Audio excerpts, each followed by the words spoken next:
ಉಳ್ಳಾಲ ವಲಯ ರಾಷ್ಟ್ರ ಜಾಗರಣ ಸಮಿತಿ ವತಿಯಿಂದ ದೇಶದ ಏಕತೆ ಅಖಂಡತೆಯ ರಕ್ಷಣೆಗೆ ಕೇಂದ್ರ ಸರ್ಕಾರ ಜಾರಿಗೆ ತಂದಿರುವ ಪೌರತ್ವ ಕಾಯ್ದೆ ಬೆಂಬಲಿಸಿ ಹಾಗೂ ಈ ವಿಚಾರದಲ್ಲಿ ಅಪಪ್ರಚಾರ ಮಾಡಿ ದೇಶದ ಆಸ್ತಿಪಾಸ್ತಿ ನಷ್ಟ ಮಾಡಿ ಪೊಲೀಸರ ಮೇಲೆ ಹಲ್ಲೆ ಹಿಂಸಾಚಾರ ದಂಗೆ ಮಾಡಿರುವಂತಹ ದೇಶ ವಿರೋಧಿ ಶಕ್ತಿಗಳ ಕೃತ್ಯವನ್ನು ಖಂಡಿಸಿ ಕೋಟೆಕಾರ್ ಬೀದಿಪೇಟೆಯಲ್ಲಿ ಆಯೋಜಿಸಿದ್ದ ದೇಶದೊಂದಿಗೆ ನಾವು ಎಂಬ ಪೌರತ್ವ ಕಾಯ್ದೆ ಬೆಂಬಲಿಸಿ ಜನಜಾಗೃತಿ ಸಮಾವೇಶ ನಡೆಯಿತು।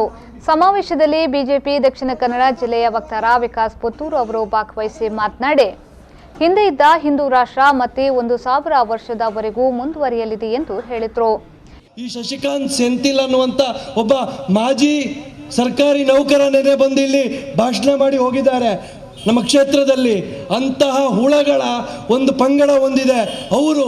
ಅವರು ಬಿಟ್ಟರೆ those who do not want to know anything, ಅವ್ರಿಗೆ ಯಾರಿಗೂ ಕೂಡ those who cannot know anything ನೀವು ಹೋಗಿ ಅವ್ರಿಗೆ ಹೇಳಿದ್ರು ಕೂಡ ಇದು ಈ ರೀತಿ ಇದೆ ಅಂತ ಹೇಳಿದರೆ ಅವರಿಗೆ ಅರ್ಥವೇ ಆಗೋದಿಲ್ಲ। ಅದು ಯುಟಿ ಖಾದರ್ನ ಪಂಗಡ, ಅವರಿಗೆ ಆ ವ್ಯವಸ್ಥೆಯೇ ಬೇಡ। ಈ ಸಂದರ್ಭ ಬಿಜೆಪಿ ಮುಖಂಡ ಮೋಹನ್ ರಾಜ್ ಕಿಯಾರ್, ಆಶಿಕ್ ಮಾಡೂರು ಮತ್ತಿತರರು ಭಾಗವಹಿಸಿದ್ರು।